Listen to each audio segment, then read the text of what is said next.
Risks. Garšīgs un reizē indīgs. Risks ir neveiksmes iespējamībā, bet arī gandarījuma varbūtībā. Risks ir drauds un vilinājums. Visbīstamākais ir, kad tu esi kopā ar vienaudžiem un kāds pasaka, ka tu nevari no tilta ielikt upē. Kas tu nevari? Risks ir daļa no pieaugšanas.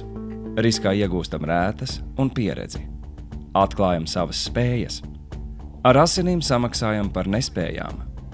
Katru gadu tūkstošiem bērnu sevi traumē, un desmitiem mirst muļķīgos, vieglprātīgos un ļoti sāpīgos negadījumos.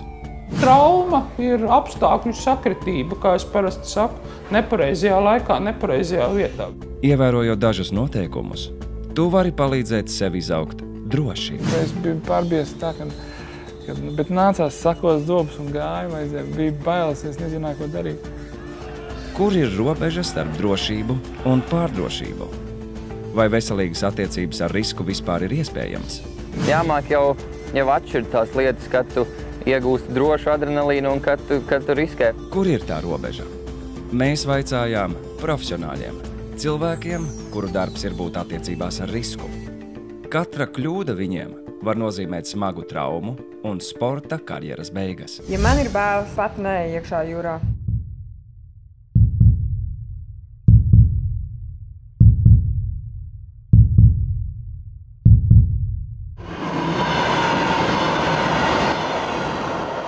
Nakts, tas vilciens, gaudošs, šalts gar ausīm. Tu liekas, ka tu esi visvarens, tu esi apjājis visu pasauli. Jo daži no taviem draugiem neriskēja to darīt. Viņi tā kā nobijās, tu kā stāvi. Artūra pusauģa gadi bija riska pilni. Kas tolaik likās piedzīvojums, tagad liekas stulbums. Pat gadījumos, kad risks bija vienīgais ceļš uz mājām.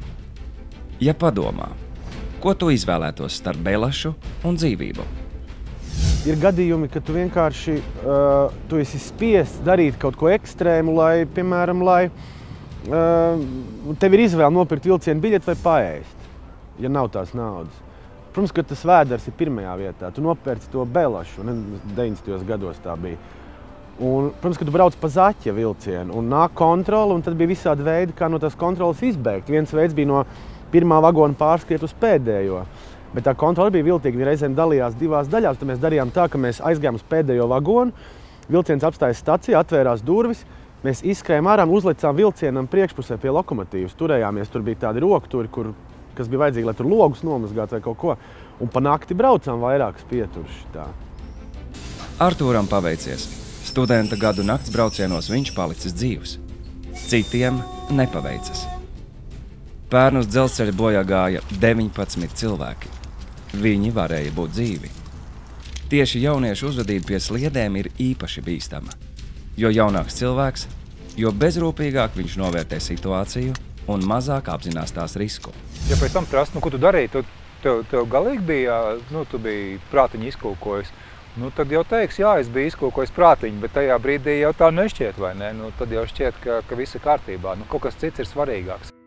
Jo jaunāks cilvēks, jo grūtāk viņš pārslēdzas no karstās emocionālās domāšanas uz vēsu, prātīgu situācijas novērtēšanu. Ja man tagad atnāk viens intervētājs no socioloģiskās aptājas uzņēmumu un prasa, kopumā ņemot, vai jūs gribat beigt savu dzīvi uz dzelzceļa sliedēm, es, protams, teiktu, ka nē, vai ne? Bet tajā brīdī, un tas ir pie vēsu prāta, puslīdz racionāli domājoši. Bet tikai es sāpu pie tām sliedēm.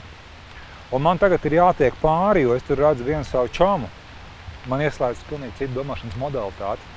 Es esmu tās augtās karstās, jeb emocionālās domāšanas varā, un es vālēju pāri par spīti tam, ka to nedrīkstētu darīt, ka tuvojas vilciens. Ja esi kompānijā, pieskati citus. Neiesaisties riskantās darbībās un centies atrunāt no tās pārējos. Tu vari pasargāt draugus no sāpēm un traumām. Tas ir jo īpaši svarīgi sliežu tūmā, jo dzelzceļš ir paaugstinātas bīstamības zona. Braucošu vilcienu priekšā nedrīkst šķērsot sliedes. Vilciena bremzēšanas ceļš ir garš. Tas nevar pagūt apstāties, ja pēkšņi uz sliedēm parādās cilvēks. Pat steidzoties sliežu tūmā jābūt ļoti apdomīgam. Cenšoties ietaupīt minūti, cilvēks var gūt smagas traumas un iet bojā. Dzelzceļu drīkst šķērsot tikai tam paredzētās vietās, izmantojot dzelzceļa pārbrauktuves, pārējas, tuneļus un tiltus. Gaidot vilcienu, nestāvi tuvu perona malai un nekad sliežu tūmā nerunā pa mobilo tālruni un neklausies austiņās mūziku. Sanāca tā, ka es pakļuvu zem vilciena, guvu traumu. Klausījos mūziku, un tad man tāds kā vējš saķēra. Nesapratu, kā tas notika. Sajūtu, ka man saķēra un bija tāda skaņa. Pēc tam snoripoju lejā. Dmitrijs mācās staigāt. Jaunā kāja viņam ir tikai nedēļu. Vasaras karstumā protēze berža. Bet pat šīs sāpes ir niecīgas salīdzinājumā ar tām, kuras viņš piedzīvoja tikai pirms dažiem mēnešiem. Tā bija gada pēdējā diena. Agra pēcpusdiena. Ir bērni, kuriem nav baiļu. Nemāku peldēt peldu, nemāku lekt lecu. Viņš nekad nebaidījās. Man likās, ka viņam ir pazemināta jūtība, jo viņš nekad neraudāja, nekad nežēlojās. Viņam dzīvē viss padevās.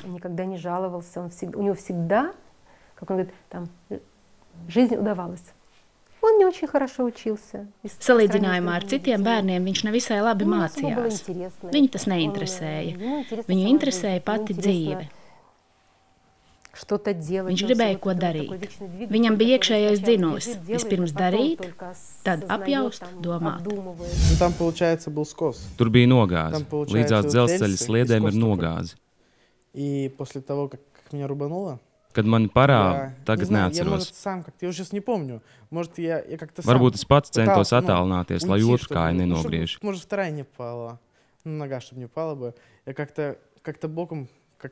Kaut kā uz sānu nogāzos lejā, noripoju. Ne uzreiz, ne pirmajā sekundē sapratu, kas noticis. Nejūtu sāpes. Skatos vienu kā ir, otrs nav. Tad sapratu, kas noticis. Tā kā Dmitrijam nebija līdzi telefonam, viņš nevarēja izsaukt palīdzību. Viņš varēja tikai gaidīt nejaušu gājēju. Bet bija jau pēcpusdiena. Satumsa. Ja viņš zaudēs samaņu un nespēs saukt palīdzību, tumsā gājējs pasoļos viņam garām. Es biju pie samaņas, gulēju sniegā minūtes 40-50. Visu šo laiku pie samaņas. Pirmās 10-15 minūtes stipras sāpes nejūt. Pēc tam jā. Dmitriju izglāba kāda garām gājēja. Viņa izsauca ātro palīdzību. Dmitrijs bija zaudējis kāju, taču priekšā bija cīņa par dzīvību. Visu pirmo mēnesi viņš svārstījās starp dzīvību un nāvi. Savu 18. dzimšanas dienu viņš nosvinēja slimnīcā. Labākā dāvana, ko viņš saņēma, bija skaidrība. Es dzīvošu. Kāpēc tas notika? Nezinu. Vai tas ir nelaimes gadījums, vai man neuzmanība? Varbūt tam tā bija jānotiek. Nezinu.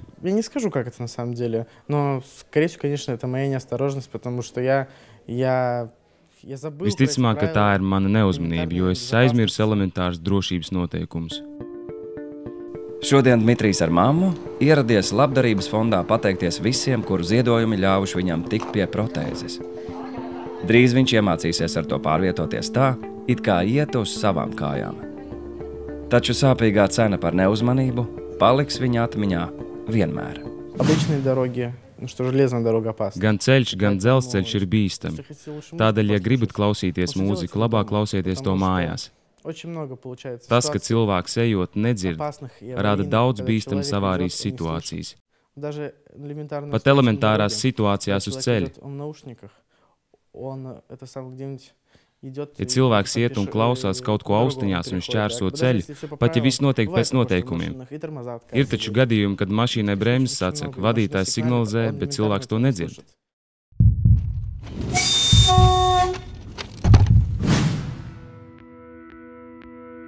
Pašam tā nelikās. bet draugi teica, ka es biju pārgalvīgs. Adrenalīns patika. Man toreiz bija 17. Augustā tas notika 10. laikā, pēcpusdienā. Ar brālēnu gājām uz jūru nopeldēties divatā. Mēs gājām uz molu. Tur bija baļķi un akmeņu krāvums. Mēs bijām tur bijuši, bet katru reizi mazliet citā vietā peldējām. Sielats pirmais, uz galvas, un tur bija sekls. No augšas tā neizskatījās. Bija sajūta, ka esmu pa smiltīm nobraucis. Atsitos par dibenu, uzpeldēju augšā. Atceros, biju ar seju uz leju, gribēju sākt peldēt, sapratu, ka nespēju papeldēt. Nespēju pagriezties, nevarēju dabūt elpu. Brālēns domāja, ka jokojos. Beigās viņš ieleca ūdenī un pagrieza mani uz muguras. Slimnīcā bija 1,5 mēnesi, laikam viena operācija bija. Pēc slimnīcas mani aizveda uz rehabilitācijas centru. Es pat nespēju sēdēt ratiņkrēslā. Galva reiba, mācījos sēdēt, ēst. Lēni, bet pamazām rokas kļūst stiprākas. Mamma saka, galvenais nekrist depresijā. Krīt uz nerviem. Bēdīgi jau ir. Nekad mūžā nedomāju, ka ar peldēšanu varētu tās satraumēties. Man patika braukt ar BMX. Vienmēr trāpījās kādas palaidnības taisīt. Nē, nevis nebija bailes, bet man adrenalīns patika. Visu, ko jaunu pamēģināt.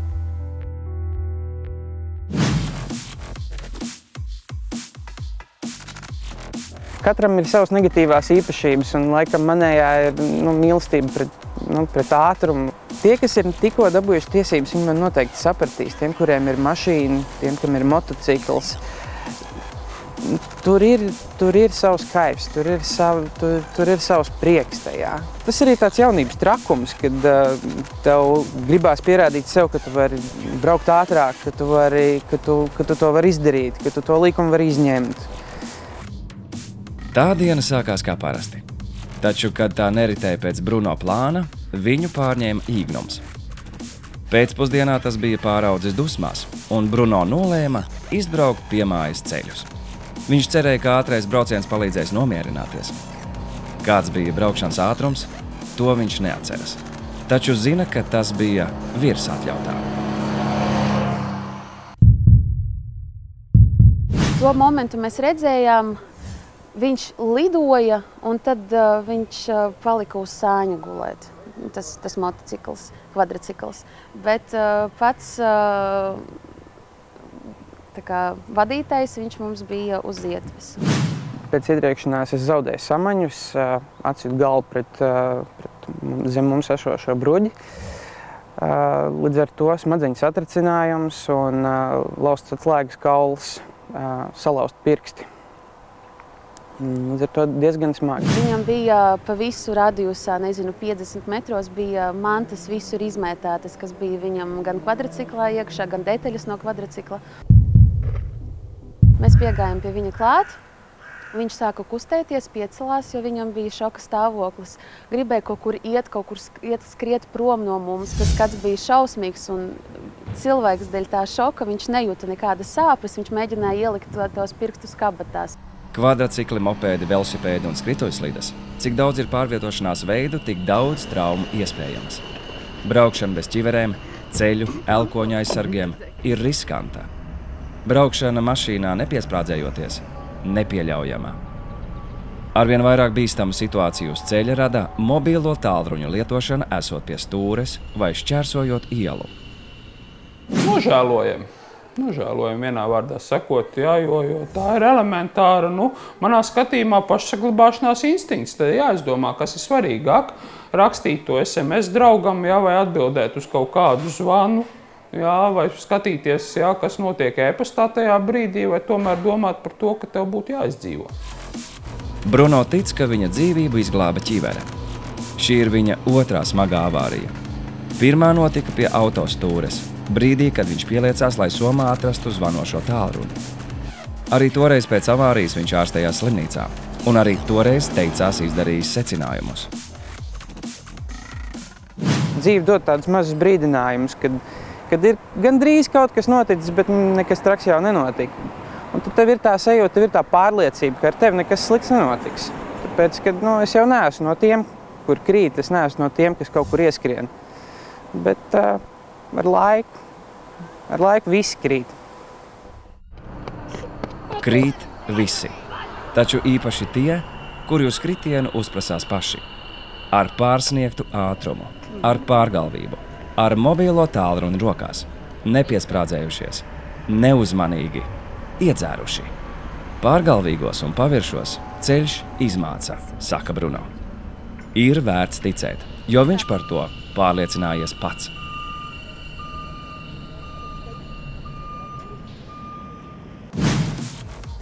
Pirmo reizi uz čempiona piedestāla viņš stāvēja 6 gadu vecumā.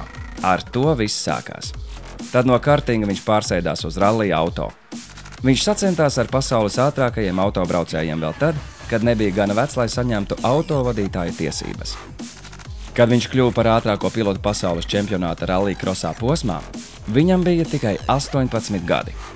Reinis Nitišs ir pirmais latvietis, kas autosportā sasniedzis tik augstu uzvaru.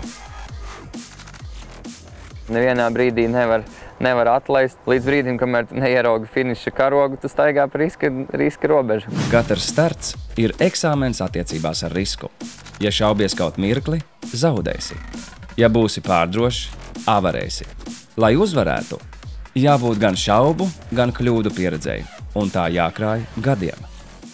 Riska robeža, viņa ir jebkurā momentā, jo mēs esam 5 braucēji startā, un jebkurā brīdī kāds var tevi ieskriet, tu vari netīšām kādā ieskriet kontaktu sportevējs, tu vari apmest kūleņus, avarēt, un viņa ir, bet ja par to sāks domāt, tu esi zaudējis uzreiz.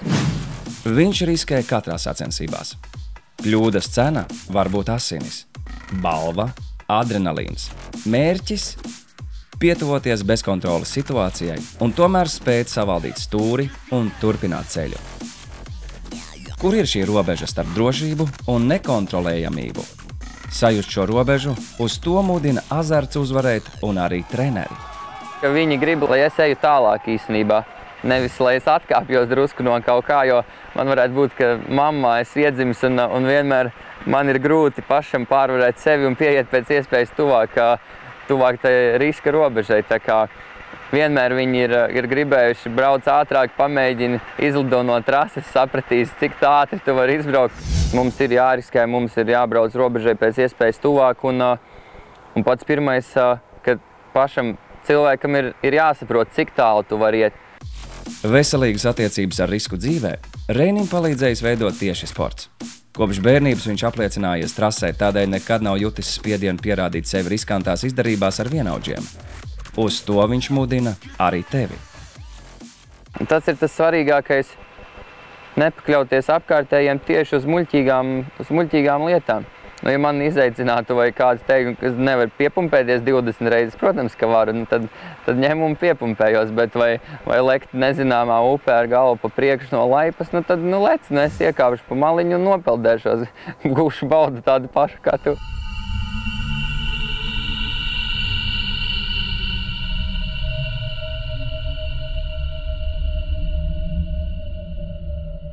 Tas bija februārī. Tajā naktī nebija pārāk augsts, mēs bijām kādas 6, varbūt vairāk. Es vienkārši vecā pamestā mājā nokritu no 3. stāva uz 2. Dažās vietās tur grīdu vispār nebija. Varēja redzēt visu, kas apakšā. 12. naktī spēlējām paslēpes.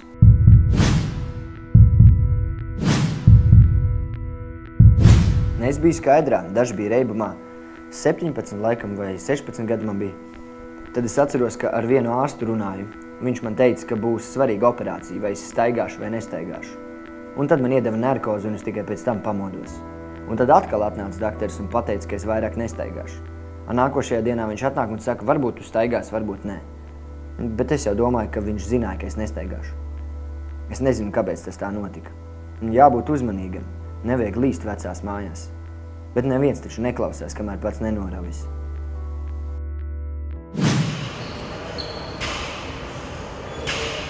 pirms boksa. Nebija pārliecība, bija bailes un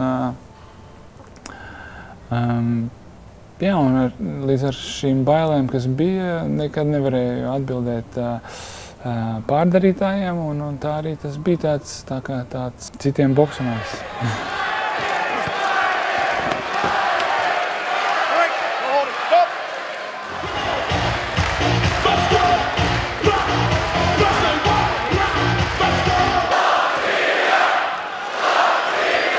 Boks man iedeva pārliecību par sevi, fizisku spēku, garīgu spēku un panākumus turpmāk dzīvē. To, ka boks ir viņa dzīve, Mairis saprata 15 gadu vecumā.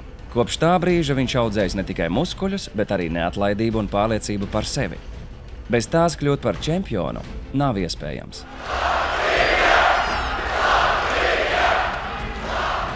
Mairis Briedis ir pasaules čempions savā svara kategorijā. Stiprs? Jā. Pašpārliecināts? Jā. Taču tā nav bijis vienmēr. Maira bērnība bija sarežģīta. Skolā viņš bija kautrīgs, bikls puišelis. Viņam nepatika konflikti. Viņš sevi neaizstāvēja, tādēļ bieži kļuva par pārējo upuri. Varbūt tieši tādēļ viņš sāka trenēties boksā. Un vēl tagad savu pirmo treniņu sauc par likteni. Jebkurā sporta veidā nodarbojas profesionāli, klases biedri tevi jau uz tevi mazliet sadās, jo tu spēlē profesionāli futbolu vai tu jebkāda sporta veids, ja, tad vingrošana, cīkstēšanās, skriešana. Un kāpēc viņi uz tevi savādāk sadās? Jo tu esi fiziski jau savādāk sagatavots. Un tu vari jebkurā brīdī kaut kādā veidā jau atbildēt, un tas viņam vairs nav, viņš nebūs drošs tev darīt pāri vai kaut ko, vai apcelt. Un tāpēc arī, man tāds viedoklis, ka ar jebkuru sportu nodarbojasies, tev būs respekts klasē. Bērnībā boks Mairi izglāba 2 reizes. Pirmo, kad boksā sasmēlies drosmi, viņš skolā nostājās pretī savam pāridarītājam. Ar to pietika, lai pārtrauktu pazemojumus. Un otro, kad tā pati sportā iegūtā drosme viņam palīdzēja atteikties darīt to, ko darīja viņa kompānija.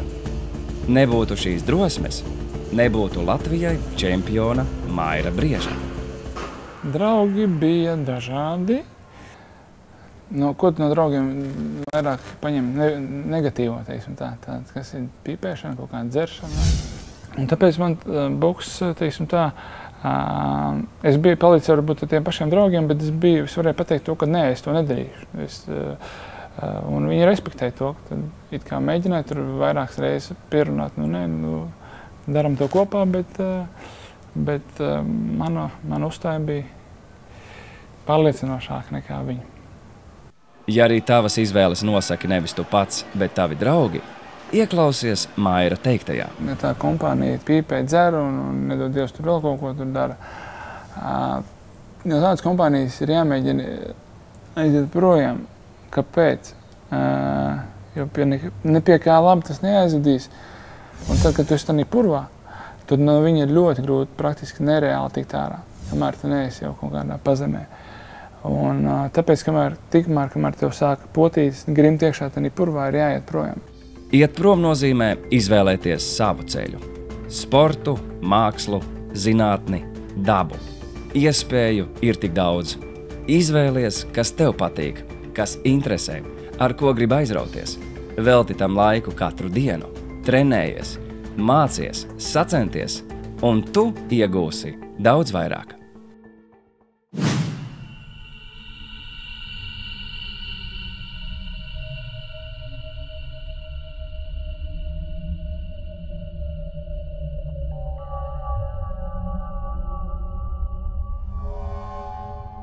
Es vairs neticu tam, ka vecāki var savus bērnus nosargāt. Mīļais dēliņ, kopš tās dienas pagājuši gandrīz 2 gadi. Tu neatceries to dienu vispār, tāpēc es tev to izstāstīšu. Un tu pats izlemsi, ko ar to darīt. Atcerēties vai aizmirst. Tā bija parasta diena līdz brīdim, kad pie mūsu durvīm piezvanīja policija. Policists un tavi draugi pastāstīja, kas noticis. Jūs nācāt no sacensībām. Tu esat gribējis uzņemt selfiju un tāpēc esot sācis kāpt elektrības stabā. Kad izņēmi no kabatas telefonu un pacēli to, lai nofotografētos, tu nejauši pieskāries zem sprieguma esošām strāvu vadošām daļām. Tu zaudēji līdzsvaru un nokriti zemē. Tu biji asinīs. It kā izstiepis roku, it kā teicis kaut ko. Tavi draugi izsauc ātro palīdzību. Atbrauc arī policija. Tevi aizved uz slimnīcu. Tur es tevi satiku. Tu to nezini, jo biji komā. Apdegumi bija tik stipri, ka sāpes bija neizturamas. 2 nedēļas tevi turēja mākslīgajā komā. Un tad tu pamodies. Dienas vidū. Tu atvēri acis un pirmais teikums, ko teici, bija: Mammu, es gribu ēst. Es stāstīju tev, jo tu neatcerējies. Tev sāpēja šausmīgi. Visa kreisā puse.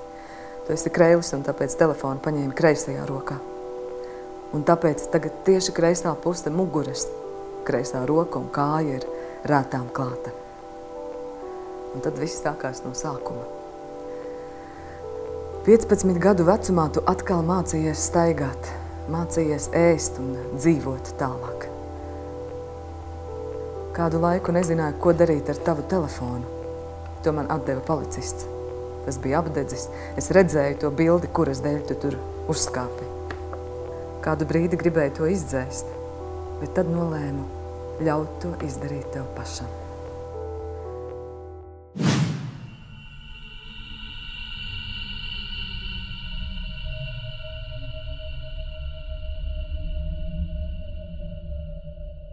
Ap 14 gadiem, 13 dzīvojot ārpus Rīgas, pat vasarā, vienmēr gribās iet makšķerēt. Un manam draugam bija, viņš rīdznieks, viņam bija labā makšķertā. Pirmo reizi nemaldos tāda, ko varēja izvilkt, jo mēs jau makšķerējam ar bambuzniedrēm. Tā kā ar bumbiņu mešanu skolā man problēma nebija, tad es teicu, nu, dod es parādīšu, kā mēt laucinieki. Un es atceros, ka es tā ritīgi atvēzējos, un kā es metu to attiecību pludiņu ar visu svaru, tā viņi ietīnās elektrības vados, kas bija gar ceļu malu novilkti. Nu, kurš tad vainīgs? Vainīgs tas, kurš meta, un tāpēc man bija jākāp pakaļ. Un vēl tagad atceros, ka tajā laikā nebija betona stabi, bet bija koka stabi, un ja tu kāp augšā, viņi bija ļoti skabargaini. Un tad tur gumijas zābaki un lien augšā, tā kā tirgus laukumā pēc tām balvām. Un es biju ticis līdz pašai augšai, un principā ideja jau bija tāda, pieķeries pie tā vada, un tu aiziet līdz tam, noplēst to tur un lien apakaļ un viss, bet es domāju, pietrūka kaut kāds 20 sekundes, jo brauc garām kāds kungs, kuram laikam dzīvē bija lielāka pieredze par mūsu 14 gados gūto, un es atceros vēl tagad to, kā viņš bļāva. Pat nesauca, bet viņš bļāva, nu tā apmēram kā bļauj, lai cilvēki izsist no kaut kāda afekta stāvokļa, jo viņš lien lejā, velns parāvs, nu tur lamvārds gāja gūzmā, un tikai pēc tam, kad nonāca lejā, un viņš pateica, vai tu saproti, ko nozīmē, tu būtu tur ieķēries. Vai tu saproti? Šis jautājums toreiz izglāba Andra dzīvību. Elektrotraumas ir ļoti bīstamas. Tās ir sāpīgas un var atstāt smagas sekas uz visu turpmāko dzīvi. Cilvēks var gūt ļoti smagus apdegumus, zaudēt samaņu, var iestāties sirds un elpošanas traucējumi, paralīze, un cilvēks var pat nomirt. Tas visbiežāk beidzās ar amputācijām, tātad locekļu noņemšanām. Retu reizi ir iespējama arī kāda rekonstrukcija. Retu reizi, bet nevienmēr. Tas ir atkal, ja nonāk līdz medicīnas iestādē, jo ir arī tādi, kas nenonāk, kas iet bojā uz vietas. Paldies Dievam, viņi nav daudz. Un ir drastisks tādas. Man ir zinām 2 puiši, kas pazaudēja abas rokas plecu līmenī. Abas plecu līmenī. Elektrības trieciens var izraisīt acu traumas un aklumu. No šīm traumām ir iespējams sevi pasargāt. Tādēļ iegaumē vēl dažus svarīgus noteikumus. Ja mēs redzam šo zīmu uz dzeltena fona, trīsstūra veida zīmu un zibens viņā iekšā ir, tas liecina par to, ka tā elektroietaisa un viņi var būt bīstami.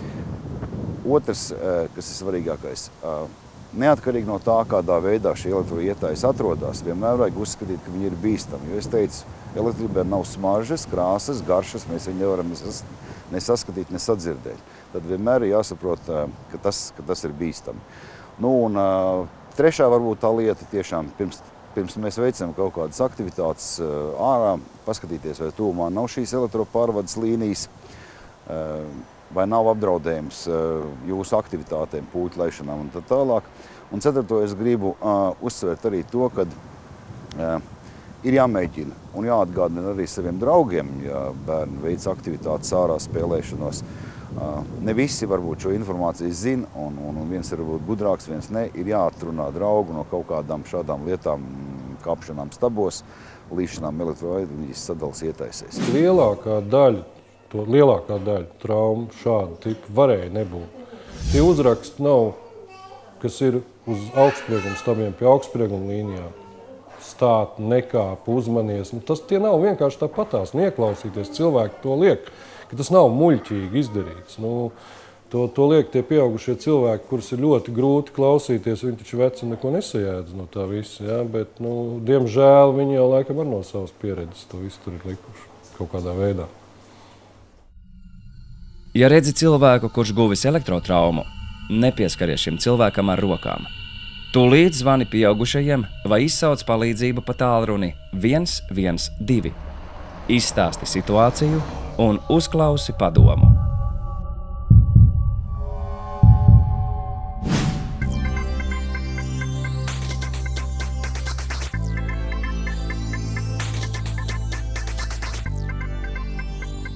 Man arī īstenībā vērš asociējās ar kustību, ar plūsmu, un tas arī tas tā ļoti iedvesmo. Tā ir tiešām fantastiska sajūta, ka tu esi iekšā tur, jūrā, un izmanto šo dabas spēku un gūsti no tā ļoti lielu prieku. Un tas ir tas, kas arī tāda viena lieta, kas vieno visu skateboardiski, ka viņi gūst ļoti daudz prieku nodarbojoties ar sporta veidu. Esmu bailīga. Drosmīgi saka sportiste un trenere Aija. Bērniem un jauniešiem viņa māca vienu no ekstrēmajiem sporta veidiem – kiteboardu jeb pūķošanu. Tikt galā ar savām bailēm – tā ir liela daļa no šīm mācībām. Pētīt bailes, saprast, kas tās izraisa, strādāt ar tām – tikai tā var sagatavoties, lai ietu jūrā un lai brauktu ar pūķi ziemā kalnos. Man bija tāda reize, ka es aizbraucu to pašu lilasti. Es biju iesācējis, īsti neapzinājos ļoti daudz lietas. Es paņēmu pūķis, vēl nemācēju braukt ar dēli pie kājām, iebraucu iekšā jūrā. Pūķis nokrita ūdenī un es viņu nevarēju pacelt augšā. Un man bija tā, ka es kaut kādu brītiņu pavilkosies tā pūķi un beigās nolēmu, ka es viņu laižu vaļā un pādu ārā uz krastu. Un pūķis aizgāja iekšā jūrā. Nākamajā rītā es to pūķi atradu. Un tajā brīdī es sapratu to, ka tas sporta veids viņš ir tomēr bīstams un viņš ir ļoti niansēts. Un es sapratu to, ka tādas atzīmes bija pirmā lieta, kas ar jūru joki mazi. Ir jārespektē šie apstākļi. Bailes var būt vērtīgas. Tas nozīmē, ka apzinies risku un sevi sargāsi. Bailes var būt postošas, ja tajās zaudē uzmanību. Tādēļ jāmācās bailes izmantot, lai trenētu koncentrēšanos un atrastu līdzsvaru starp apstākļiem un savām spējām. Lēmumu pieņemšana, izturība, pacietība, spēks, māka nokrist un pēc tam piecelties. Tik daudz pūķošanai svarīgo spēju ir vajadzīgas arī dzīvei. Šis un citi sporta veidi ļauj noķert adrenalīnu un reizē mācīties ko svarīgu.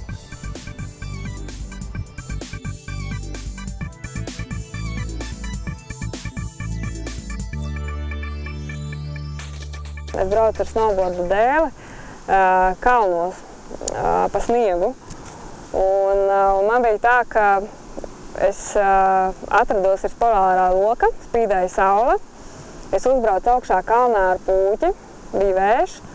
Un tā sajūta, ka tu nonāc tajās kalnu virsotnēs, un tu atrodies tajā virsotnē viens pats, un pār tam kalnam iet sniegs, plūš sniegu pāri. Tāds sajūta, kā tu būtu nonācis tuvāk debesīm, tā arī ir, un tu atrodies tādā tā kā svētnīcā. Un man tajā brīdī bija tā, ka tu uzbrauc augšā, pavarās apkārt nenormāls plašums, tu apskaties apkārt cilvēku lejā, kaut kur kaito, kaut kur tālāk citos kalnos kaitot, no tā visa skaistuma apraudies. Pēc tam izdomā, ko tālāk, bišķi pasaidi, padomā, izdomā citu vietiņu, noskati un brauc tālāk. Katrs brīdis ir izvēle. Kāds tajā sabojā savu dzīvi, kāds zaudē uzmanību ejot gar sliedēm, kāds noķer savu vilni un pagaršo vēju. Kāds izcīna uzvaru. Kāds kaut ko saprot un pieņem svarīgu lēmumu. Kāds izposta vai sāpina. Cits kļūst par savas dzīves čempionu. Katrs brīdis ir izvēle. Viss ir iespējams.